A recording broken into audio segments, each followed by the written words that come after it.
तो जी नेक्स्ट जो है वो हम करते हैं टी कॉफ़ी। तो आप जस्ट उसको गूगल पे जाके टाइप करेंगे,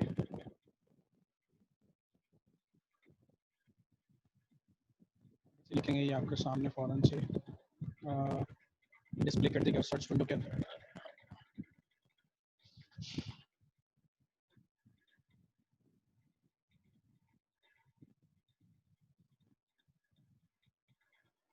ठीक है, अब जैसे आप सर्च करेंगे टी कॉफ़ी को, तो ये जो पहला सर्च रिजल्ट है ये बेसिकली आपको डायरेक्टली जो है वो टी कॉफ़ी टूल की तरफ ले जाएगा। और इसको सेलेक्ट कर लें, tea coffee multiple sequence alignment server को क्लिक करेंगे तो डायरेक्टली जो है वो टी कॉफ़ी की वेबसाइट पर पहुँच जाएंगे, जहाँ आप इसके टूल को यूज़ कर सकते हैं। ठीक है, अब देखो इसका जो आपको इंटरफेस नज़र आएगा वो इस तरह से नज़र आएगा कि अगर आपके पास प्रोटीन का सीक्वेंस है तो आप यहाँ पे इस जो सर्किल बना हुआ राउंड, इस पे जाएंगे, आप इस पे जाके सिलेक्ट करेंगे, आप देखना क्या चाह रहे हैं। ठीक है, अब यहाँ मल्टीपल ऑप्शंस मौजूद हैं कि आप स्ट्रक्चरल अलाइनमेंट देखना चाह रहे हैं, कंबाइंड पॉपुलर अलाइनर्स देखने चाह रहे हैं, आपकी जो प्रोटीन है वो ट्रांसमेम्ब्रेन प्रोटीन है जिसको आप देखने जा रहे हैं। ठीक है, या आप जो है वो होमोलोगस एक्सटेंशंस देखने जा रहे हैं। तो यहाँ पे आप सिंपली स्ट्रक्चरल अलाइनमेंट्स को सिलेक्ट करें। ठीक है, और यहाँ पे आप इसको क्लिक करके आप डायरेक्टली, इसके अलावा जो है आरएनए की भी, अगर आपके पास आरएनए का सीक्वेंस है तो आपने फिर यहाँ से चूज़ करना है। अगर डीएनए का है, अगर न्यूक्लिक एसिड की बात हो रही तो आपने यहाँ चूज़ करना है।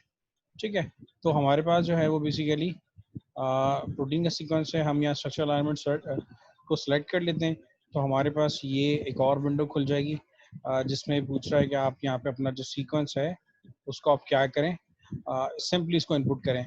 सिंपल सा पेज है ये, इसमें एज सच कोई रॉकेट साइंस नहीं है। सिंपल आपने अपने जो सीक्वेंसेस हैं जो आपने पहले ब्लास्ट करे थे वो सीक्वेंसेस को आप क्या करेंगे, जैसे आपने क्लस्टल में पेस्ट किया है इसी तरह से आप यहाँ पे इसको क्या कर देंगे, सिंपली पेस्ट कर देंगे। तो आपने ये जो वर्ड की फाइल बनाई है इज़ वेरी इंपॉर्टेंट। अब यहाँ से आप इसको कॉपी करें, ठीक है, और जस्ट यहाँ जाके इसको क्या कर दें, पेस्ट कर दें। वन बाय वन जितने भी आपके सीक्वेंसेस हैं उनको आप क्या करें, उनको पेस्ट कर दें। ठीक है, वन बाय वन इसको करें, एक साथ ना करें, ताकि आपको पता रहे कि ये इसमें कोई मार्जिन तो नहीं है। ठीक है, खास तौर पे जब कर्सर ये प्लेस करता है यहाँ पे, आप एक साथ भी पेश कर सकते हैं, लेकिन ज़्यादा बेहतर है कि आप इसको वन बाय वन अपने सीक्वेंसेस को प्लेस करें ताकि आप जो है वो मेक श्योर रहें कि आपने करेक्टली जो है वो अपना सीक्वेंस यहाँ पे इनपुट किया है और विद यहाँ पे किसी किस्म के गैप्स मौजूद नहीं होने चाहिए। तो ये ज़्यादा बेहतर है कि आप इसको वन बाय वन ही करें। ठीक है, तो ये हमने वन बाय वन करके जो जितनी स्पीशीज़ के हमारे पास सीक्वेंसेस थे जो हमने पेयर वाइज सीक्वेंस अलाइनमेंट के थ्रू जो है वो हासिल किए थे रिजल्ट्स, उसको हम क्या करते हैं यहाँ डायरेक्टली जाके सिंपली कॉपी एंड सिंपली यहाँ पे पेस्ट कर देते हैं। ठीक है, ये पांचों सीक्वेंसेस हम यहाँ आगे एक दफ़ा गो थ्रू कर लेते हैं कि जी हमने पांचों सीक्वेंसेस लिख दिए हैं। ठीक है जी, मंकी का भी लिख दिया है और सुमेट्रन भी है 2, गोरिल्ला 3 और ये चिंपैंजी 4 और ये ह्यूमन 5। ठीक है, सिंपली आपने वही फास्टे फॉर्मेट में, ये फास्टे फॉर्मेट में जो हमने यहाँ पे कॉपी किए थे सीक्वेंसेस अपने, उनको फास्टे फॉर्मेट में ही हमने जो है वो टी कॉफ़ी में भी प्लेस कर देना है। सही है, सिंपल है। अगर आप चाहते हैं कि आपको रिजल्ट ईमेल कर दिए जाए तो या आप अपना यहाँ पे ईमेल एड्रेस भी दे सकते हैं। ठीक है, और अगर आप चाहते हैं कि नहीं मैं डायरेक्टली यहीं देखना चाहता हूँ तो आपने जस्ट यहाँ पे एक सबमिट का बटन दबाना है और इसने आपको जो है वो मल्टीपल सीक्वेंस अलाइनमेंट करके बता देनी है कि भाई आपके जो सीक्वेंस है उसमें कौन कौन से सीक्वेंसेस जो हैं वो कंजर्व सीक्वेंसेस हैं जो मोस्ट प्रोबेबली मोटिव्स और डोमेन्स हो सकते हैं, और ये जो कंजर्व सीक्वेंसेस हैं इनके सिमिलर होने की वजह से पॉसिबिलिटी है कि आपकी जो प्रोटीन है वो भी क्या हो, वो भी सिमिलर फंक्शन रखती हो। तो इस तरह से इसको यूज़ किया जाता है। सो इस वेटिंग मैंने बताया भी था कि टी कॉफ़ी जो है एज़ कम्पेयर टू क्लस्टल थोड़ा सा स्लो है, लेकिन इसकी एक्यूरेसी जो है वो क्लस्टल से ज़्यादा है। ठीक है, लेकिन थोड़ा सा इसकी जो स्पीड है वो एज़ कम्पेयर टू क्लस्टल वो जो है वो कम है. So we have to wait for it for a while. All right, there's something wrong. इसका server I think is busy. Okay, इसको दोबारा से करते हैं. मैं सारी सब पहले कॉपी कर लूँ ताकि मुझे बार बार इस ऑर्डर में इसको ना करना पड़े. ठीक है जी, दोबारा सबमिट करके देखते हैं.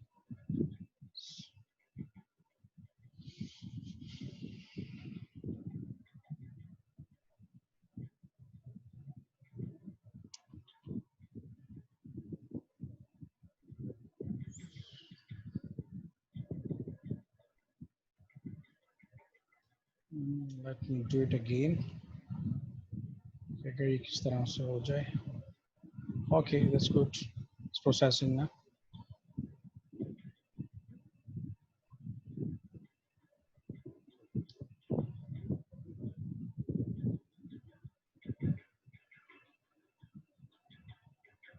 Actually, it takes a little bit more time as compared to cluster नहीं. Okay, that's good.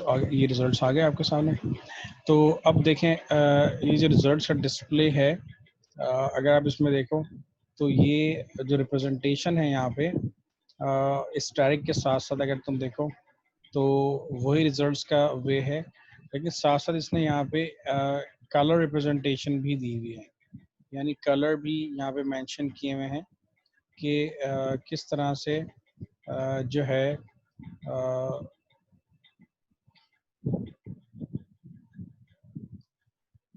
और बता ही रहा है कि आपके गुड हिट कौन कौन से हैं. तो देखो गुड हिट के लिए इसने पिंक कलर चूज किया हुआ है, जो कि अब इसने अपने रिजल्ट्स को ना 3 में डिवाइड कर दिया. उसी तरह से ये कंप्लीट मैच को इसने कहा कि जी ये गुड रिजल्ट्स हैं, और जो मोस्टली सिमिलर थे उसने इसको कहा कि एवरेज रिजल्ट्स हैं, जिसको कॉलन साइन से क्लस्टर रिप्रेजेंट करता था. इसी तरह इसने जो फुल स्टॉप्स हैं या आप कह लो ग्रीन कलर हैं और जो ब्लू कलर्स हैं उसको ये बैड हिट्स कहता है. यानी ये जो अलाइनमेंट्स हैं ये एक्सेप्टेबल नहीं है. अगर ग्रीन कलर है तो ये एक्सेप्टेबल नहीं है. सिर्फ और सिर्फ जो पिंक कलर है ये बेसिकली रिक्वायर्ड है, क्योंकि ये बता रहा है कि भाई ये सारे के सारे सीक्वेंसेस कंजर्व्ड हैं. ये जो है वो ऑलमोस्ट ऑलमोस्ट ऑलमोस्ट जो है वो मैच कर रहे हैं. इसका मतलब है कि तमाम में ये जो प्रोटीन मौजूद है तमाम स्पीशीज में, ये जो प्रोटीन है ये सब में क्या है, सिमिलर है. ठीक है, तो ये चीज़ ये यहाँ पे मेंशन कर रहे हैं. ठीक है, तो ये जो है टी काफी के रिजल्ट्स हैं. यहाँ रिजल्ट हमें इतने ज़्यादा क्यों जो है वो गुड रेट इसलिए नज़र आ रहे हैं क्योंकि देखो हमने जो सीक्वेंस लिया था वो ऑलरेडी हमने सीक्वेंस लिया था DUTPase की, जिनका हमें मालूम है. ठीक है, जो DUTP प्रोटीन बना रही है हमें वो सीक्वेंस नोन था, हमने उसको एज अननोन सीक्वेंस लिया था. तो ऑफ कोर्स यहाँ पे इसीलिए इस कदर जो है वो आपको कंजर्व सीक्वेंसेस नज़र आ रहे हैं. आप अगर चाहें तो अपना एक प्रोटीन का एक जो है सपोजिटली आप एक बना लें प्रोटीन का सीक्वेंस ना, एज इट इज़ टाइप करके MTP LCP एक सीक्वेंस बना लें इस तरह से, एटलीस्ट 100 अमाइनो एसिड्स पर मुश्तमिल हो, और उसको फिर आप ब्लास्ट करके देखें, और फिर उसके बाद उसमें जो बेस्ट हिट्स हैं उनको आप जो है वो एक वर्ड की फाइल पे बना लें. उसके बाद फिर उसकी मल्टीपल सीक्वेंस अलाइनमेंट करें, तो फिर आपको ज़्यादा बेहतर समझ में आएगा और ज़्यादा आपको पता चलेगा कि कौन से जो है वो बैड हिट किस तरह से नज़र आ रहे होते हैं, एवरेज हिट्स किस तरह से नज़र आ रहे होते हैं, और जो गुड हिट्स हैं वो किस तरह से नज़र आ रहे हैं. अब अगर आप देखो ये पांचों को इसने जो मार्क्स दिए हैं वो गुड अलाइनमेंट के दिए हैं. रीज़न इज़ दैट अगर तुम देखो सब 99% तक मैच कर रहे हैं एक दूसरे के साथ. ठीक है, तो उसका स्कोर अगर आप बोर्ड देखो तो 10 में से ऑलमोस्ट 9 इसका स्कोर है. ठीक है, तो ये तो 99% रिजल्ट है. क्यों ऐसा क्यों है? क्योंकि ये सीक्वेंस ऑलरेडी जो है वो हमने वो सीक्वेंस लिया है जो ऑलरेडी मौजूद है. सही है, हमने थोड़ा बहुत इसको चेंज करने की कोशिश की, लेकिन इसके अलावा जो बाकी सीक्वेंस था वो एज इट इज मैच कर गया बाकी के साथ, क्योंकि यही प्रोटीन चिंपैंजी में भी बिल्कुल सिमिलर है, वही गोरिल्ला में भी, वही ह्यूमंस में भी, और वही समेट्रन में भी, और वही मंकीज के अंदर भी क्या है, बिल्कुल सिमिलर प्रोटीन है. ठीक है, तो ये तमाम के तमाम कंजर्व सीक्वेंसेस ये बता रहे हैं कि ऑफ कोर्स इन तमाम प्रोटीन्स का, ये जो ह्यूमंस के अंदर है, चिंपैंजी में है, गोरिल्ला में है, समाटन, मंकी, ऑल, तो आपका जो सीक्वेंस है वो तो ये ह्यूमन का है। तो ये आप कह सकते हैं कि भाई ह्यूमन के अंदर जो कंजर्व सीक्वेंसेस हैं वैसे ही कंजर्व सीक्वेंसेस बाकी तमाम स्पीशीज में है। इसका मतलब इसके मोटिव्स और डोमेन भी सिमिलर ही होंगे बाकी स्पीशीज के अंदर जैसे ह्यूमंस के अंदर हैं। ये कह सकते हैं कि अगर ह्यूमन अननोन है, ये सीक्वेंस अननोन है, तो हमारी अननोन प्रोटीन में ये अगर यही कंजर्व सीक्वेंस है, इसका मतलब ये है कि हमारी अननोन प्रोटीन में सिमिलर मोटिव्स और डोमेन्स मौजूद होंगे। तो मोस्ट प्रोबेबली हमारी जो प्रोटीन की फंक्शनैलिटी है वो मैच करेगी इन बाकी चारों प्रोटीन्स के साथ। तो पॉसिबिलिटी है कि जो हमारी प्रोटीन है उसकी जो फैमिली है वो भी सिमिलर हो हमारी वाली प्रोटीन के साथ। तो ये इससे ओवरऑल एक रिजल्ट्स का पता चल रहा होता है। डिफरेंस यही है कि इसकी एक्यूरेसी ज़्यादा है टी कॉफ़ी की, और यहाँ पे जो रिप्रेजेंटेशन है वो कलर रिप्रेजेंटेशन हो रही होती है, और इसका जो मार्किंग क्राइटेरिया है वो गुड, एवरेज और बैड करके, ठीक है, देखो तो ये स्टैरिक में भी रिप्रेजेंट कर रहा होता है, क्योंकि ये भी प्रोग्रेसिव अलाइनमेंट मेथड को फॉलो करता है, उसी पे बेस्ड है। तो ये भी इसी तरह से पहले पेयरिंग कर रहा होता है, उसके बाद पेयरिंग के बाद मल्टीपल सीक्वेंस अलाइनमेंट कर रहा होता है, ठीक है। ये भी एक दफ़ा गैप अगर इंट्रोड्यूस कर दे तो उसको जो है वो रिमूव नहीं करता, अनचेंज रखता है, ठीक है। तो ये इस तरह से आप जो है वो मल्टीपल सीक्वेंस अलाइनमेंट को यूज़ कर सकते हो, और इसको यूज़ करने के साथ साथ जो है, अब अगर टी कॉफ़ी के रिजल्ट्स में देखो तो इसमें ज़्यादा ऑप्शंस इन्होंने नहीं है। जो भी रिजल्ट्स इन्होंने आपके सामने डिस्प्ले कर दिए as compared to cluster. Cluster आपको गाइड ट्री भी बता रहा था, आपको फाइलोजेनेटिक रिलेशन भी बता रहा था, लेकिन टी कॉफ़ी में अगर आप देखो तो इसने डायरेक्टली आपको जस्ट जो अलाइनमेंट है वो करके पांचों स्पीशीज़ की वो आपके सामने दिखा दी कि भाई ये रहा आपका सीक्वेंस, और ये रहे बाकी चार सीक्वेंसेस जो आप कह रहे थे आपने दिए हैं कि आपसे सिमिलर हैं। उसके अंदर इसने डायरेक्टली बता दिया कि ये इस इन पोजीशंस पर, यहाँ यहाँ इन पोजीशंस पर आपके जो है वो जो है वो सिमिलर सीक्वेंसेस हैं, कंजर्व सीक्वेंसेस मौजूद हैं जो कि मैच कर रहे हैं, ठीक है।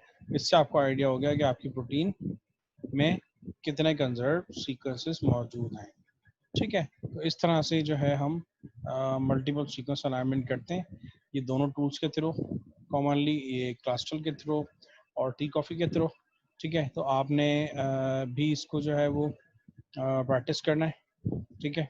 दोनों को प्रैक्टिस करना है, दोनों टूल्स को, क्लस्टल को भी प्रैक्टिस करो और टी कॉफ़ी को प्रैक्टिस करो, और दोनों को फिर फर्दर जो है वो in the form of lab की फॉर्म में जो है वो उसको आप लोग सबमिट करें, ठीक है। तो ये दोनों आपने इस तरह से, तो ये एक सिंपल वे है, बहुत आसान सा तरीका है मल्टीपल सीक्वेंस अलाइनमेंट करने के लिए, ठीक है। आई होप ये आप लोगों को समझ में आ गया होगा, ठीक है। That's all for today.